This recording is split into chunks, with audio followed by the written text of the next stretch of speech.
Yung anak ko naman po pumupunta sa Kasi pag tumagal, Lola, na hindi magawa yung mga request ng mga doktor, lalong lalala ang sakit ni Hazel. Opo. Kaya kung gusto ko po, maano na po. Magamot na po siya kahit na ano. Sabi ko, ano ba ito? Pagsubok sa atin ng Diyos. Ang haba-haba na po talaga. Ilang taon na. Una po yung asawa ko. Ako doon nang nag-ano. Tapos yan na naman. Ano pa? Ano po ito, sir?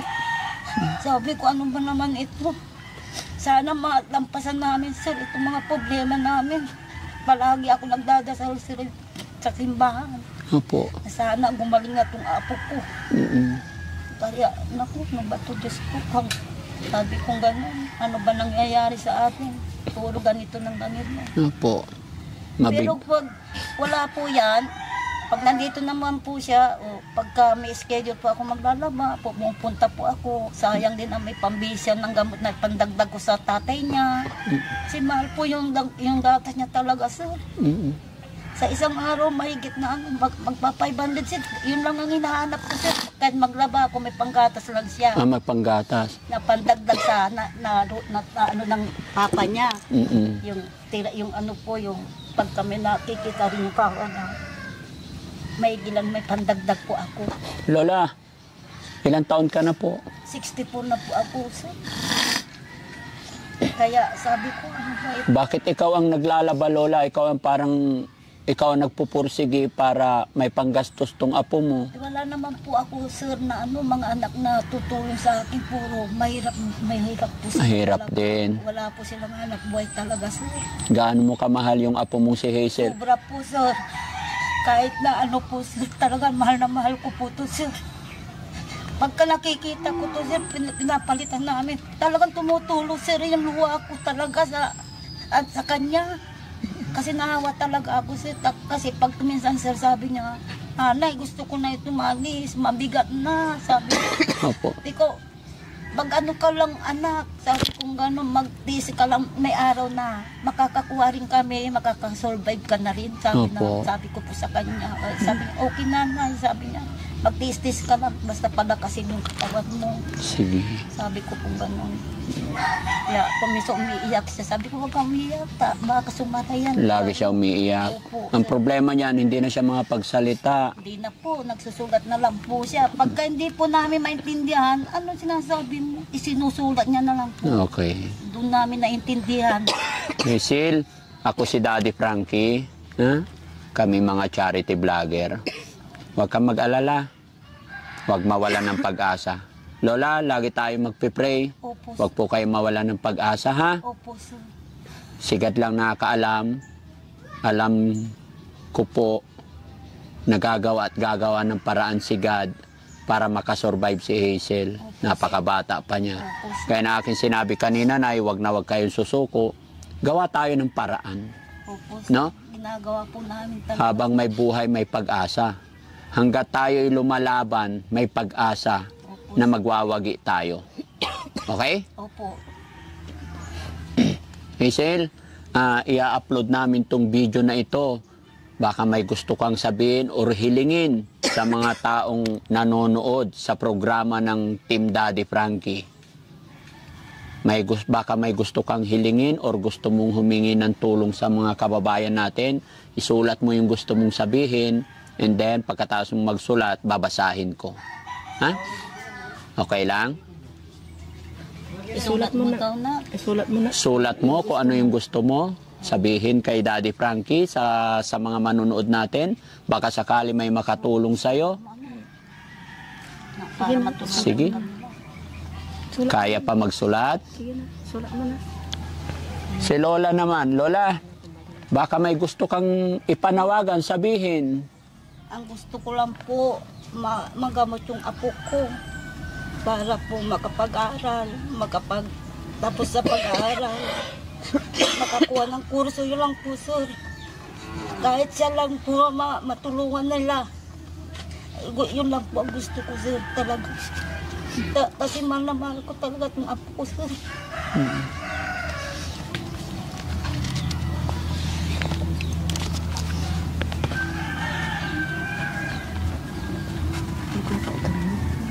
Yun mga kababayan, ang sulat ni Hazel. Tinanong ko kung anong kanyang gusto niyang sabihin. Sana po gagaling na po ako. Napakaiksi ng kanyang mensahe pero nakakaawa. Yun lang po ang hiling niya mga kababayan.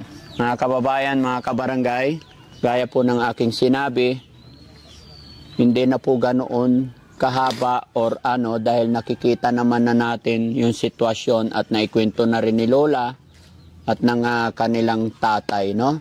So mga kababayan, muli po, si Daddy Frankie ay kakatok po sa puso ninyong lahat. Tulungan po natin si Hazel. Sabi ng tatay niya, ayon sa doktor, is may pag-asa pa kung mayroon lang talaga silang pambili-biling gamot. Tsaka yung biopsy, no? Biopsy daw, no? So magbibigay din ako mga kababayan para kay Hazel para magawa na yung biopsy. Pero maglalagay po ako ng GCash number ko dyan mga kababayan. Tulong-tulong po tayo. Kakatok po kami sa inyong puso para pandagdag maibigay para tuloy-tuloy yung paggaling ni Hazel, no? Nay! Po. Ay, Lola! Nanawagan ka po sa mga tagapanood ni Daddy Frankie na ihingi natin ng tulong. Sige po, Lola, doon ka tingin sa camera. Nananawagan po ako sa inyong lahat na sana po tulungan yung apo ko. Ang gumaling lang po. Yun lang pong inihiling ko para naman po mapagtapos sa pag-aaral. Kaya, yung apo ko makapagkuha ng kurso. Yun lang po. Basta gumaling lang po siya. Si Hazel nanginginig. Huwag ka umiyak, Hazel, ha? Babalik-balik kami dito. Gagawa ng paraan si Daddy Frankie, ha? Si Nanay naman. Nay, anong panawagan mo po? Baka may gusto kang sabihin, Nay. Ganun po, sir. Sana gumaling na po yung anak ko para hindi na po siya mahirapan. Yan yung panalangin mo, Nay. Opo. Yes po. Nay, ano po panawagan mo sa mga taong nakakapanood sa atin? Sana yung mga umihingi po ako ng tulong po sa inyong lahat po para matulungan po yung anak ko. Nagumaling na po siya para pag gumaling na po siya makabalik na po sa school. Kasi naawa na po kami sa anak ko. Kahit piso-piso lang po mga kababayan na tulong sa amin para mapagamot ko po yung anak ko para gumaling na po siya. Kasi nahihirapan na po siya kasi kung sana po hatid ko po itong tulong, hingi ko po ng tulong sa inyo para gumaling na po yung anak ko. Kung maaari po, sana maduktungan ng buhay ng apo ko. Humingi na naman po akong tulong sa inyong lahat. Sana po mapakinggan nyo naman po kami. Talagang walang-wala po kami talaga. Parang awa nyo na po sa amin. Talagang wala po kami malapitan na ibang tao. Kaya nandito po kami sa harapan na humingi po kami ng tulong para matulungan nyo naman po kami. Parang awa nyo na po. Kahit piso-piso lang, basta meron po gumaling lang po yung apo ko. Yun lang po nga tinatawag ko po sa inyo. Sana po, bigyan nyo po kami ng Tay, lika rito, Tay. Upo ka dito, punasan mo yung anak mo. Sige, Hazel, huwag ka nang umiyak, ha? Sige na. Hindi ka pababayaan ni Lola, ha? Tsaka tatay mo, ano? At higit sa lahat, hindi ka pababayaan ng Panginoon. Halos araw-araw po kami lumiikot din po. Talaga. Kahit piso-piso, meron lang po magbigay sa amin para ma-income namin po yung dapat namin sa kanya. Sige, no? So ayun mga kababayan, mga kabarangay, no? Nahirapan pong magsalita si Lola ng Tagalog. Ganon din si tatay. Ayon nga kay tatay, talagang naubos na raw yung luha niya tuwing naiiyak siya dahil sa kanyang awa, sa kanyang anak. Kaya mga kababayan, maglalambing po ako sa inyo na i-share natin ang bidyong ito at mapanood ng mga kababayan natin may gininto ang puso. At gaya na aking sinabi, lalagay ko po yung GCash ko dyan. Kahit pa 5 piso lang mga kababayan, mag-ipon-ipon, malaking bagay na po yun, panggatas ni Hazel at saka yung gamot na sinasabi ni tatay ng halagang 7,000, no?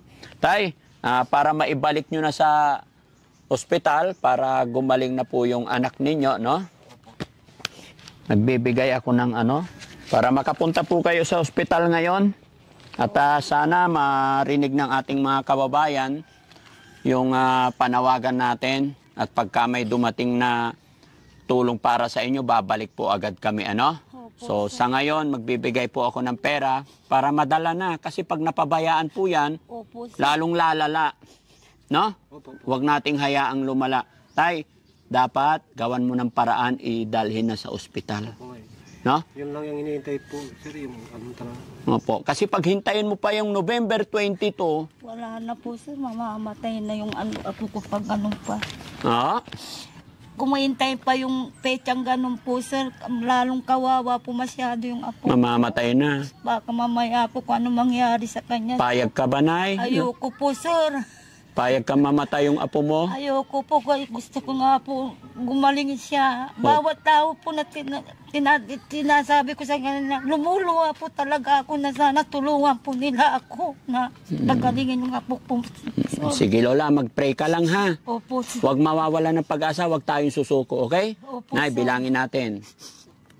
1, 2, 3, 4, 5, 6, 7, 8, 9, 10, 11, 12, 13, 14, 15, 16, 17, 18, 19, 20. Marami po salamat, sir. Binigyan niyo po kami ng pampaano sa aking apo, pampagamot para po matapos na po yan. Dadalhin po namin siya ngayon sa ospital para, Yes, Lola. para magamot na po siya. Tapos si tatay, siya po yung... Kayo, di ba sabi niyo Lola, kayo ang nagbabantay. Opo, sir. Tay, dalhin mo sa ospital ngayon. And then ikaw naman, maghanap ka. Huwag kang mapagod, tay, para sa anak mo po. Opo, Nga po eh. para po may Sa mayor. Opo, makiusap ka tayo, magmakaawa ka. Para sa anak mo po, pasensya ka na tayo ha. Habulin natin yung buhay ng bata. No? Di na ako makatrabaho basta Opo. No? Tsaka napansin ko tayo, matagal na tong kamyas sa gilid ng bahay. Napaalis na po yan. Alis ko na po yan, sir. Parang ang bigat-bigat po ng buhay namin pag nandito po ito niya. Dapat noon nyo pa tinanggal. Sabi po nila, sayang daw po maraming bunga. Kaya naninayang din naman po ako. Kasi kung minsan yung mga ibang tao, bihingi po dito sa akin. Nay, ang pagtatanim ng kamyas, kukuha ka lang ng sanga, itusok lang doon sa bakod, mabubuhay na. Hindi po, may kasabihan kasi, naririnig ko lagi yan. Bawal sa harapan ng bahay, bawal nakadikit sa bahay. Napuputol ko na po, sir. Oo. Yung ugat pa niya nakapasok na sa loob ng bahay. Opo, sir. No? Tiga Pangasinan po kayo, alam nyo yan. Hindi, wala naman po nagsasabi sa amin kasi, sir. Ano lang po, yung mga... Yung parang kasabihan ng mga matatanda, so maganda sumunod. Opo, Tapos sir. yung bubong, hindi po pwedeng ganyan. Wala. Pagka bumagsak bumaba, itaas agad. Ilang taon ng ganyan? Ano pa puti? Tagal na, sir. Matagal ng ganyan. Ilang taon ng ganyan? Nung nagganito, Ha? nung nagbagyo. 13 years. Mula nung mag-ipanganak to. Ganyan na. Okay. Hindi. Pero buo pa yan. Opo. Magmulang 13 years po. Ganyan na. Bumaba. 13 years na yung bahay po. Kaya nga dapat kasi itinaas mo na. Wala naman po kami na namin kamag-anak na tumulong paano po siya kung minsan po nga nabuhay niya lang contraction, minsan wala, minsan po wala. Kailangan madiskarte kasi kung kawayan lang kayang-kaya mong diskartehan yan. Tutukuran lang po, ang importante hindi kayo papasok na gumagapang. Tinan mo yung buhay mo, para ka rin gumagapang, parang ganun. Parang ipinapahiwatig mo yung buhay mong gagapang ka sa dusa. No? Sorry guys, sorry mga kababayan, mga kabarangay. Kailangan dumiskarte tayo. No? O sige, pasensya na kayo sa akin ha. Babalik po ako. Hazel, pasensya ka na ha. Huwag kang magdaramdam sa akin ha. Napansin ko lang po. Namin na pumasyal po kayo dito. Sir. Po? Masaya po kami na nakita namin kayo, sir, na binisita niyo po kami. Opo, salamat sa Panginoon. Opo. Thank you kay Lord. Ang God po ang nagturo rin po sa inyo na pumunta dito sa Opo. amin. Kaya malaki pong salamat yung tulong na binigyan niyo po sa amin para mailagay na po namin sa ospital. Babalik ako para malaman ko kung anong sitwasyon ha. Opo. So ngayon, anong gagawin niyo po ngayon? Ano na po ng asawa ko, ay anak ko po sa ospital, kung anong desisyon nila, dadalhin na po namin Yes, bukas. hindi na mag-isip-isip pa, dadalhin niyo po Opo, ngayon. nga. Kawawa yung bata. Mag-aalok Papayat siya ng papayat, no? Ano po siya Para ng ambulansya. makapag-aral pa si Hazel, no? Huwag kang mawala ng pag-asa, ha? Pilitin mong kumain, magdasal, lakasan mo yung loob mo, okay? So ayun mga kababayan, mga kabarangay, isang pamilya na naman ang ating natagpuan. At ito, nakakaawa ang kanilang sitwasyon. Mga kababayan, mga kabarangay, maglalambing po si Daddy Frankie.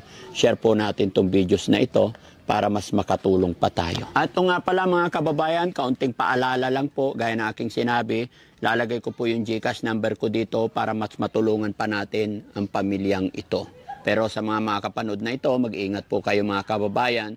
GCash na ilalagay ko po is under my name lang po. Wala pong ibang pangalan. Kundi pangalan ko or Aling Rochelle po. Si Rochelle lang po, no? Wala po kaming utusan na ibang tao, kundi kami lang po, no? Kaya mag-iingat din kayo. At kung sakasakali mga kababayan na may magpapadala, screenshot nyo lang po para ma-notify din namin. Mag-iingat po tayo parati and God bless po. Maraming salamat. Ano, suldong ibili mo